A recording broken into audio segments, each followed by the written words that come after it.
Selanjutnya kita masuk pada bagian C, yaitu studi kasus. Kita bisa memilih 2 di antara 3 studi kasus berikut. Nah, pertama kita akan membahas studi kasus 1.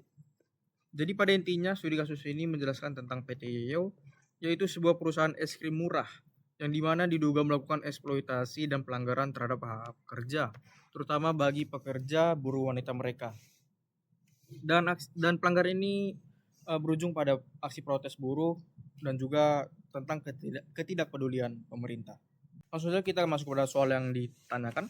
Pertama, A. Identifikasi dan analisis pelanggaran apa saja yang telah dilakukan oleh pihak manajemen PT Yeo terhadap buruh-buruhnya.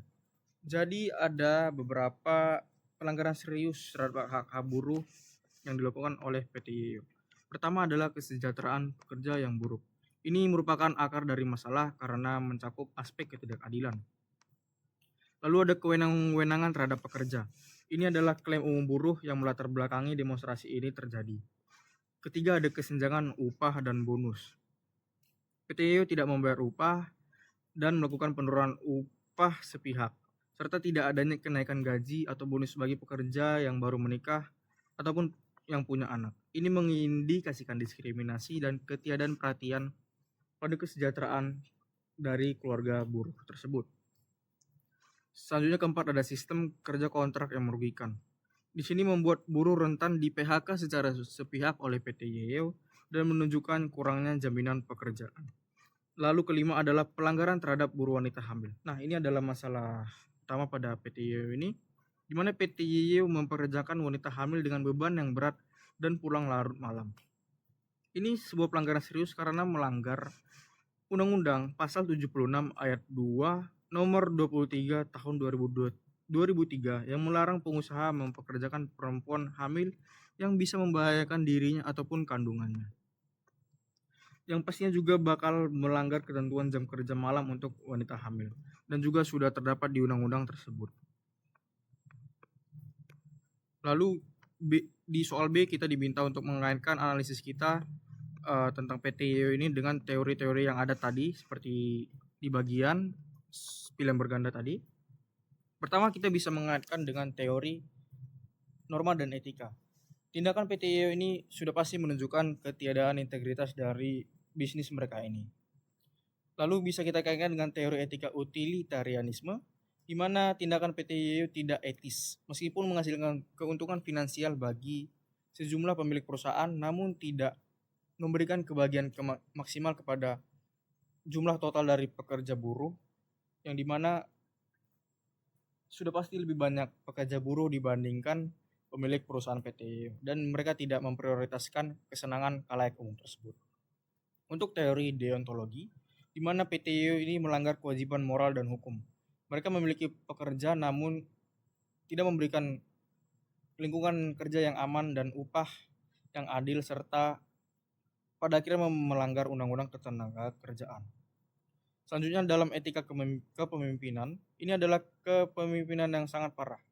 Ini sangat tidak etis karena mereka tidak memprioritaskan kesejahteraan bawahan mereka, sebagaimana mereka adalah pimpinan yang seharusnya baik dan memprioritaskan pekerja mereka. Ini menandakan mereka kurang empati, menyalahgunakan kekuasaan yaitu abuse of power, dan memiliki integritas rendah serta kurangnya tanggung jawab sosial. Dan juga dalam pemeran pemerintah, ini menandakan peran pemerintah dalam pengawasan dan menyoroti ketidakadilan ini masih belum adil dan masih terlihat keberpihakannya terhadap pengusaha-pengusaha, yang dimana pada kali ini adalah manajemen dari PT YY. Dan apa solusinya untuk manajemen yang sesuai dan kepemimpinan yang benar dari PT YY ini? Seharusnya PT YY ini mengutamakan kesejahteraan pekerja, seperti memperbaiki upah dan tunjangan, dan menerapkan kontrak kerja yang adil, serta yang terutama adalah jaminan kesehatan. Seperti yang dibahas pada kasus tersebut, banyak wanita hamil yang kasihan dengan beban kerja yang berat dan pulang larut malam. Mereka juga harus menerapkan keadilan, yaitu menghapus diskriminasi, dipastikan semua pekerja diperlakukan sama tanpa memandang status, pernikahan, kehamilan, atau lainnya, dan serta juga mematuhi hukum ketenaga kerjaan, di mana mereka harus menetapkan peraturan perundang-undangan ini dan melaksanakannya dengan rasa tanggung jawab secara penuh. Dan tentunya kembali lagi yaitu mengembangkan etika kepemimpinan yang berempati dan memiliki rasa hormat.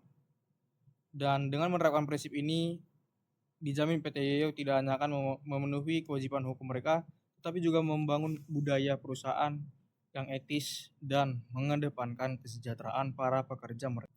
Oke, teman-teman, selanjutnya kita masuk kepada studi kasus yang kedua. Di sini pada intinya kasus ini sebenarnya adalah tentang perjuangan Salma, seorang anak pemulung yang dengan kegigihan belajar keras dan kerja sampingan mengolah sampah berhasil diterima di UI jurusan Teknik Metalurgi dan lulus dengan kumulat dan menjadi inspirasi bagi banyak orang. Langsung saja kita masuk ke dalam pertanyaan. Kita di sini diminta untuk analisis kasus tersebut dengan menggunakan teori etika kepemimpinan, terutama dari peran Ibu Surmani yang sukses mendidik Salma, dan juga dari perspektif Salma tentang kebiasaannya yang dibalut dalam The 8 Habits from Effectiveness to Greatness oleh Stephen Covey. Jadi pertama kita membahas tentang etika kepemimpinan yang ditunjukkan oleh Ibu Surmani. Pertama, Ibu Surmani memberikan dukungan dan motivasi. Meskipun hidup dalam keterbatasan, Ibu Sumarni tetap mendukung anaknya untuk mencapai impiannya. Kedua yaitu Ibu Sumarni membimbing dengan keteladanan. Ibu Sumarni tidak hanya berbicara tetapi juga memberikan contoh-contoh yang baik tentang kerja keras yang menjadikan Salma menjadi termotivasi untuk terus bekerja keras juga seperti apa yang dicontohkan ibunya. Ketiga yaitu membantu anak mengatasi hambatan. Ketika Salma mendapatkan cibiran dan tekanan dari lingkungan sekitar, Ibu Surmani tetap memberikan keyakinan teguh agar Salma tetap berfokus pada cita-citanya. Kita masuk ke dalam perspektif dari Habit from Effectiveness to Greatness. Pertama, kebiasaan baik itu adalah be proaktif, menjadi proaktif. Salma tidak pasrah pada keadaan dan ia memiliki inisiatif untuk bekerja membantu ibunya dan tetap fokus pada pendidikannya. Yang kedua yaitu begin with the end in mind, mulai dengan tujuan akhir di pikiran. Sejak awal Salma sudah berkomitmen dengan visi yang jelas, ingin kuliah di UI dan mengelola limbah plastik seperti yang diceritakan di atas agar lebih bernilai. Ketiga adalah put first thing first. Ini adalah tentang prioritas, di mana Salma ini memprioritaskan pendidikannya terlebih dahulu dengan baik, di luar dari pekerjaannya yang berat tadi, dia tetap memprioritaskan pendidikannya. Think win-win, berpikir menang-menang. Salma bekerja membantu ibunya bukan hanya untuk dirinya sendiri, tapi juga untuk keluarganya. Dengan nantinya dia berhasil, dia bisa menginspirasi banyak orang dari latar belakang ekonomi yang sama. Dan yang kelima adalah seek first to understand, then to be understood. Mengertilah dahulu, baru dipahami. Meskipun mendapat cibiran dari orang, Salma tidak melawan dengan kemarahan, tetapi membuktikannya dengan kerja keras dan prestasi. Keenam ada sinergize atau bersinergi. Di sini Salma menyadari bahwa ia tidak bisa sukses sendirian. Dengan mendapatkan beasiswa dan dukungan dari ibunya, ia mampu menyelesaikan pendidikannya dengan predikat cum laude di Universitas Indonesia. Ketujuh ada sharpen the saw, mengasah gergaji, yaitu dianalogikan sebagai Salma yang terus meningkatkan dirinya meskipun menghadapi keterbatasan. Dia terus mengasah apapun yang bisa dilakukannya agar dia bisa lulus ke Universitas Indonesia seperti yang dia inginkan. Dan yang terakhir adalah find your voice and inspire others to find theirs. Carilah dulu suaramu lalu bantu orang lain menemukan suaranya. Dengan keberhasilan ini kita bisa menginspirasi lebih banyak orang dan kita bisa menolong orang untuk mencapai suara mereka masing-masing setelah kita cari dahulu suara itu. Lanjut kepada soal terakhir yaitu studi kasus 3. Jadi intinya pada kasus ini adalah tentang penangkapan 11 tersangka judi online pada 1 November 2024, termasuk beberapa pegawai Kominfo. Salah satunya bertugas menjaga keamanan website judi online dari pemblokiran dengan sitaan aset yang fantastis. Kasus ini memicu kecaman publik dan dugaan keterlibatan para pejabat tinggi. Baik, kita masuk kepada soalnya. Bagaimana pendapat saudara mengenai kasus ini? Sebenarnya ini teman-teman boleh berpendapat sendiri dan memiliki sudut pandang sendiri tentang kasus penangkapan tersangka judi online ini, dan bisa dikaitkan dengan etika sebagai teori maupun kode etik PNS yang sudah ada payung hukumnya di PP 42 tahun 2024. Namun jawaban yang bisa saya berikan singkat saja, mungkin pada kasus ini lebih ditekankan tentang bagaimana sebuah kasus ini kenapa bisa melibatkan pegawai Kominfo. Dan kita bisa memandangnya dari sudut pandang etika dan regulasi PNS. Dari sudut pandang etika, jelas ini melanggar etika kewajiban, yaitu deontologi ya. Para pegawai ini mengkhianati tugas dan tanggung jawab mereka sebagai abdi negara. Yang harusnya mereka itu melindungi kita dari kejahatan siber, bukan justru melindungi si pemilik judi online. Dan dari teori utilitarianisme, ini menandakan kerugian mayoritas, di mana keuntungan finansial pribadi yang diperoleh oknum pegawai sangat kecil dibandingkan dengan kerugian moral dan finansial serta tekanan sosial yang ditimbulkan oleh judi online bagi masyarakat luas. Ketiga adalah ketiadaannya kebajikan.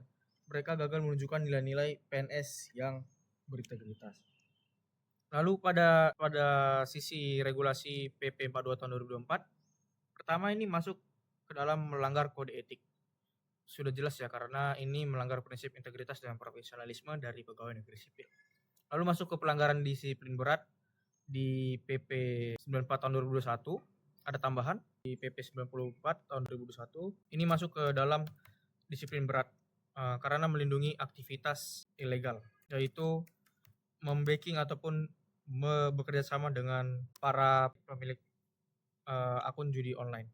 Pada kesimpulannya, kasus ini menunjukkan penyalahgunaan wewenang yang dilakukan oleh pejabat-pejabat negara ataupun oknum ASN, lebih tepatnya oknum pejabat dan oknum ASN yang secara jelas bertentangan dengan prinsip etika dan kode etik serta regulasi yang sudah ada sebelumnya yang sudah dibuat oleh pemerintah. Dan tentu saja pegawai negeri sipil harus menjunjung tinggi selalu integritas, karena integritas adalah hal yang pertama dan terutama. Setelah selesai kita membahas soal PSB pada hari ini, kiranya apa yang telah kita bahas tadi bisa menjadi referensi dan menolong kita dalam mengerjakan ujian soal nanti. Sebelumnya ada kata-kata terakhir, yaitu power tends to corrupt, absolute power corrupts absolutely. Kekuasaan ataupun kekuatan cenderung melakukan korupsi. Kekuasaan absolut sudah pasti melakukan korupsi. Terima kasih, kiranya Tuhan menyertai kita semua dalam perjalanan pengerjaan UTS nanti.